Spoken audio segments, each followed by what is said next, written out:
Okay. તો આજે આપણે જે બધું ન્યૂઝ જોઈએ છીએ અને જે આર્ટિકલ્સ બધા વાંચીએ છીએ એની અંદર જે એક ડિસ્પ્યુટેડ લેન્ડ જે આખી અયોધ્યાની કહેવાય છે, બરાબર? એ થોડુંક તમે બ્રીફ આપી શકશો કે એ કેટલો એરિયા છે અને શું છે? કારણ કે આગળ જે આપણું ડિસ્કશન થાય તો શું છે કે ઓડિયન્સ બી એ વસ્તુ સાથે રિલેટ કરી શકે કે ઓકે, આ કયા મુદ્દાની વાત ચાલે છે. બરાબર. એ રીતે હવે અયોધ્યામાં ભગવાન રામની જન્મભૂમિ જે બની એ તો તોડવામાં આવી. પૂરી મસ્જિદનું સ્વરૂપ તો બન્યું નહીં. ઔરંગઝેબના જો બાબર ગયા પછી અકબર પણ આવ્યો. અકબરે થોડું હિન્દુ મુસ્લિમનું વાતાવરણ ચલાવ્યું, એટલે એમાં આ સંઘર્ષને બહુ તૂલ મળ્યો એવું નહીં થયું, પણ એઝ ઇટ ઇઝ બધું સ્ટેટસ કો જેવી સ્થિતિ રહી હશે. જેમ હતું એમ નમ રહ્યું. સ્થાનિક પ્રજામાં સંઘર્ષ ચાલતો હશે, કોઈને પૂજા કરવા જવા દે, કોઈ ના જાય, કોઈ મારે નમાજ પડવી છે, આ બધા ઇસ્યુ રહેતા હશે, હું માનું છું ત્યાં સુધી. ઔરંગઝેબના સમયમાં, એટલે જે અકબરના સમયમાં ત્યાં ચોતરો બની ગયો. એક ચોતરો બન્યો, એ હિન્દુઓનું આ સ્થાન છે એટલા પૂરતું કે ભાઈ ચાલો તમારે કંઈ હોય તો તમે અહીં કરી લેવું, બાકીના લોકો એને મસ્જિદ માને. પણ એક ચોતરો ત્યાં એ વખતમાં બન્યો. ઔરંગઝેબે પણ સતત એના સૈનિકોને મોકલીને વારંવાર આ બાબતમાં યુદ્ધ કર્યા છે. અને આપણા ત્યાંના માનો આજુબાજુની 5-15 કિલોમીટર માઇલ, 60-70 માઇલ, એમાં જે નાના મોટા રજવાડા હતા ને, એ લોકો આ જન્મભૂમિ માટે સંઘર્ષ કરતા જ હતા કે કોઈ પણ તોડવા આવે તો એની સામે સંઘર્ષ કરતા હતા, બલિદાન આપતા હતા. એટલે એવું કહેવાય છે કે ઇતિહાસમાં ઔરંગઝેબના સમય સુધીમાં લાખો લોકોએ આમાં બલિદાન આપ્યા છે. તે સમયે તો તલવાર ભાલા એ જ હતું, આમને સામને લડવાનું હતું.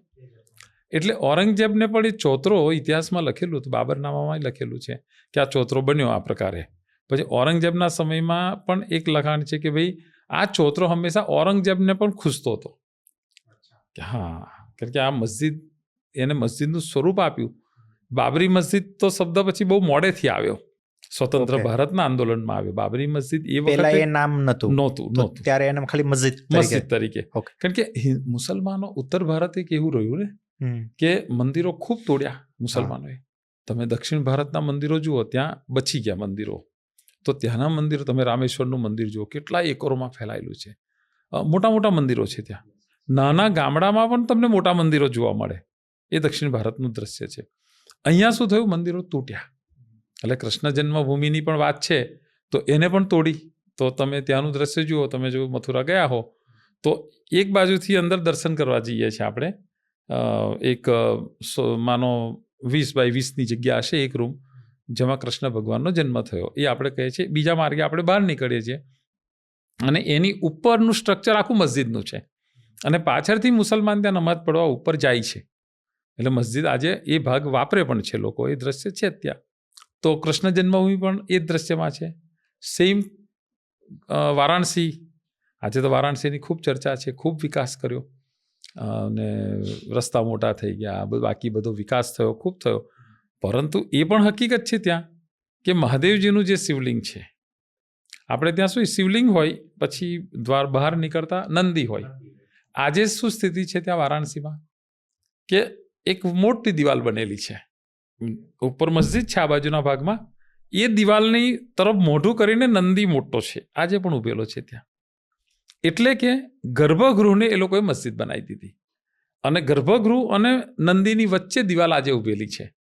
અને અત્યારે જે આખું રિનોવેશન થયું એમાં તમને નંદી ઓપનલી દેખાય, દિવાલ ત્યાં લખેલું પણ છે. તમને પોલીસ પણ બતાવે, આર્મી પણ બતાવે, કોઈ પણ વ્યક્તિ બતાવી શકે. નંદીના દર્શન કરે છે બધા. એક કૂવો છે ત્યાં કે આ શિવલિંગ આ લોકોએ તોડ્યું તો એમ કહેવાય છે આ શિવલિંગને બચાવ્યું ત્યાંથી કાઢીને અને એમને કૂવામાં મૂકી દીધું.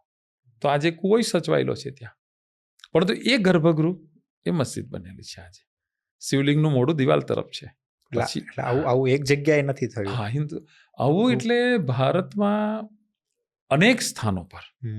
અને આ આખું વિશ્વ હિન્દુ પરિષદની પ્રેરણાથી કહો કે વિવિધ મતપંથના સંપ્રદાયના બધા સંતો એક મંચ પર આવ્યા ત્યારે આ બધું વધારે એમના ધ્યાનમાં આવ્યું હશે. એમાંથી જ આ બધી એક મુવમેન્ટ દેશમાં ઊભી થઈ. જે રામ જન્મભૂમિ જેને કહીએ એ જગ્યા 2.77 એકર જગ્યા, એનો વિવાદ છે, એવી વાત તે સમયે ચાલી. પણ એ એક્ઝેક્ટ માર્કિંગ તો આ આંદોલનમાં બધું આ વિષયો બહાર આવ્યા. આ કેસ લડતું હતું કોણ સૌથી પહેલાં? કે જ્યારે ભારત આઝાદ થયો તો મુસલમાનોને તો પાકિસ્તાન જોઈતું હતું. એટલે મુસલમાને આખા દેશમાં આંદોલન કર્યું હતું. તો મુસલમાનને પાકિસ્તાન મળ્યું, પરંતુ હિન્દુસ્તાનને, ભારતવાસીઓને હિન્દુસ્તાન ના મળ્યું. હિન્દુઓને હિન્દુસ્તાન ના મળ્યું. હિન્દુઓને શું મળ્યું?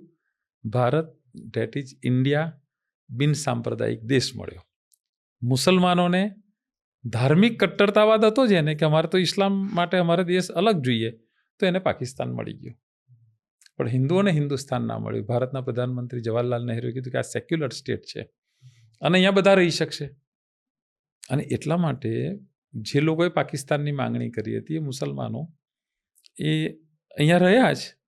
અને જે ભાગલા થયા ત્યાંથી હિન્દુઓની લાશો ભરાઈને અહીંયા આવતી હતી. ત્યાં હિન્દુઓની કતલેઆમ થઈ છે, હિન્દુઓ લૂંટાયા છે, બધું સંપૂર્ણ જેને કહેવાય કે બધો અત્યાચાર હિન્દુએ સહન કર્યો. તે વખતના નેતૃત્વએ હિન્દુઓની રક્ષા નહીં કરી શક્યા. કારણ કે તે સમયે મહાત્મા ગાંધીજી કે જવાહરલાલ નહેરુ એની હિન્દુ મુસ્લિમ એકતાની વાતો તો ચાલુ જ હતી. એટલે એ સમયે અયોધ્યામાં પણ જે લોકો હતા, ત્યાંનો રામ ભક્ત સમાજ કો, સાધુ સંતો કો, એ લોકોને પણ થયું કે હવે દેશ આઝાદ થયો તો રામ જન્મભૂમિ પણ આઝાદ થઈ જશે. કારણ કે એ તો બાબરના સમયથી માનો થયું, અકબરના સમયમાંથી સંઘર્ષ ચાલ્યો, ઔરંગઝેબના સમયમાં સંઘર્ષ ચાલ્યો, ત્યાર પછી અંગ્રેજોના સમયમાં સંઘર્ષ ચાલ્યો. પણ કોઈએ સમાધાનનો રસ્તો ના કાઢ્યો. દરેક શું કરે કે લડાઈ થઈ જાય પછી એટલો એરિયા સીલ થઈ જાય, એટલે કોઈ ના હિન્દુ વાપરી શકે ના મુસલમાન વાપરી શકે.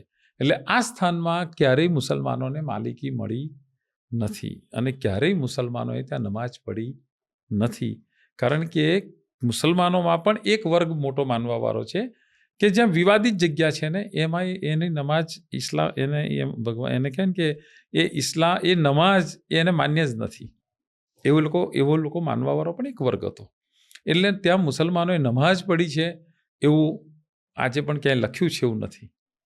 પરંતુ 1949માં ત્યાંના લોકો કલેક્ટરનો પણ એક જે પોલીસ હતા જે સિક્યુરિટીમાં એ પણ મુસલમાન હતા કદાચ, બક્ષ કરીને, અને એણે કોર્ટમાં રજૂઆત કરી કે ભાઈ આ દિવસે ત્યાં અડધી રાત્રે પ્રકાશ થયો અને ત્યાં મેં જોયું કે આખી અયોધ્યા ત્યાં દોડી આવી અને ભય પ્રગટ કૃપાલ આરતી થઈ અને રામલલાનો ત્યાં ઉત્સવ થયો.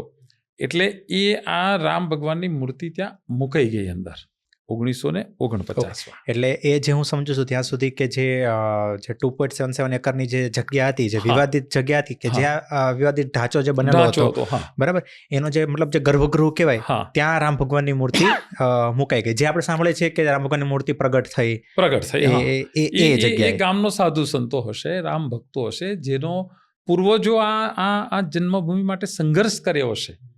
એ જ સમાજે આઝાદીનો આખા પર્વ, કારણ કે ઉત્સવ તો હતો જ કે હવે આપણું ભારત આપણું થઈ ગયું, હવે અહીંયા હવે અંગ્રેજોનું ના ચાલે, હવે તો અહીંયા આપણું ચાલે. પણ તો એ સંઘર્ષ પછી ત્યાં ફરી એક સ્ટેજ એવું આવ્યું કે ત્યાં હિન્દુ મુસ્લિમ વિવાદ તો થયો જ, કેમ કે બધા મુસલમાન કંઈ પાકિસ્તાન તો ગયા નહીં. મુસલમાન જ્યાં બહુમતીમાં હતા અને જે ભાગ પાકિસ્તાનને મળ્યો એમાં મુસલમાન થયા, ત્યાંથી કદાચ હિન્દુ લૂંટાયો ફૂટાયો અને માર ખાઈને પાછો આવ્યો. છતાં ત્યાં કેટલાક હિન્દુઓ રોકાયા હશે. પણ રામ જન્મભૂમિ માટે કમસે કમ ત્યાં ભગવાન રામલલા પ્રગટ થયા. આ એક સરકારના ચોપડે પણ લખાયું અને પછી દર્શન પર પ્રતિબંધ મુકાયો. અને 1949 પછીથી ઇતિહાસ પણ કહે છે એક દાઉદયાલ ખન્ના કરીને કોંગ્રેસના લીડર હતા અને એ પોતે કોર્ટમાં આ મુદ્દો લઈને ગયા હતા અને એ લડતા હતા કે ભગવાન રામની જન્મભૂમિ પર ભવ્ય મંદિર બનવું જોઈએ, ભગવાન રામની કીર્તિને અનુકૂળ. અને આ રામ જન્મભૂમિ છે એ મૂળ તો કોંગ્રેસી હતા, દાઉદયાલ ખન્નાજી કરીને. એ કોર્ટમાં કેસ લડતા હતા. મીનવાઇલ આપણા દેશમાં પણ જેમ રાષ્ટ્રીય સ્વયંસેવક સંઘની સ્થાપના 1925માં થઈ, પછી એમની પ્રેરણાથી વિવિધ ક્ષેત્રોમાં અને સ્વતંત્ર ભારતમાં એક એવી સ્થિતિ નિર્માણ થઈ કે સત્તામાં બેઠેલા લોકો એ સૌથી વધારે લઘુમતીની ચિંતા કરે છે. કારણ કે લઘુમતી એ વોટ બેંક છે. એટલે મુસલમાનની ચિંતા કરો, ખ્રિસ્તીઓની ચિંતા કરો, અને જે સંપૂર્ણ હિન્દુ સમાજ છે એ હિન્દુ સમાજને જાતિના આધારે વિભાજિત કર્યો. એટલે આપણી જે મૂળ ઓળખ છે હિન્દુની, એ વાસ્તવમાં ભૂલાવાનો બહુ યોજનાપૂર્વક પ્રયાસ થયો. અને એટલા માટે પટેલ તરીકે છો, તમે ક્ષત્રિય તરીકે છો, તમે વણકર છો, તમે હરિજન છો, તમે કોળી છો, પણ એટલે તમે આદિવાસી છો, આવા એક જ્ઞાતિ વાઇઝ હિન્દુ સમાજમાં એટલા બધા ડિવિઝન એ વાસ્તવમાં થયા પોલિટિકલ.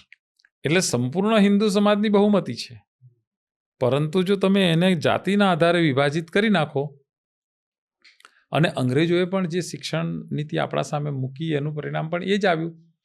અને અંગ્રેજો પણ માનતા હતા કે અંગ્રેજોએ તો આખો ઇતિહાસ ચેન્જ કર્યો. લોર્ડ મેકોલોની જે શિક્ષણ પદ્ધતિ એને કહેતા હતા કે આ શિક્ષણ ભણશે એ આવતા 50 વર્ષમાં અહીંયા કાળો અંગ્રેજ પેદા થશે. અને એટલા માટે એ શિક્ષણમાંથી જે નીકળ્યું એ જ નીકળ્યું. ભારતને માતા માનવાવાળા લોકો કેટલા? એવો એક સમયનો પ્રશ્ન હતો જ.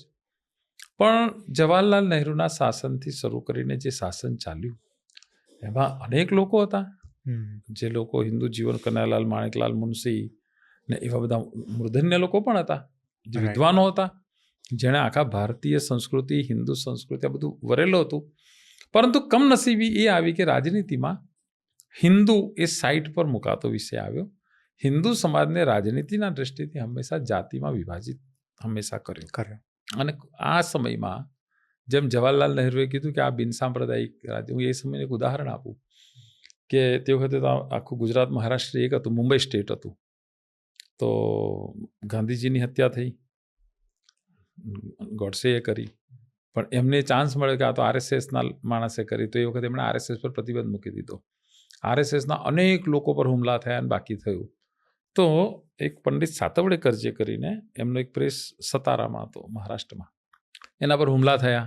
એ સંઘચાલક હતા ત્યાંના, આરએસએસના સ્વયંસેવક હતા. એટલે પછી બધું છોડી, એ બાજુનું છોડીને આ બાજુ આવ્યા. એટલે વલસાડ જિલ્લામાં કિલ્લા પારડીમાં આવ્યા. તો કિલ્લા પારડીમાં એક ચર્ચ એમણે ખરીદ્યું, કારણ કે આઝાદ થયો દેશ એટલે પાદરી જવાનો હતો, તો એણે ખરીદી લીધું. અને ત્યાં એમણે વેદ મંદિર બનાવ્યું ચર્ચ ખરીદીને. થોડા દિવસમાં જવાહરલાલ નહેરુએ, પ્રધાનમંત્રી હતા આપણા, એમણે પ્રેસ કોન્ફરન્સમાં કીધું કે આ ભારત એ સેક્યુલર દેશ રહેશે, કોઈએ દેશ છોડીને જવાની જરૂર નથી, અહીંયા લઘુમતીઓની રક્ષા કરીશું. એટલે આ જે વેદ મંદિર, એટલે જે ચર્ચ વેચીને વ્યક્તિ ગયો હતો, એ થોડા વખત પછી પાછો આવ્યો પંડિત સાતવડેજી પાસે કે મને આ પાછું આપો, મારું આ સ્થાન.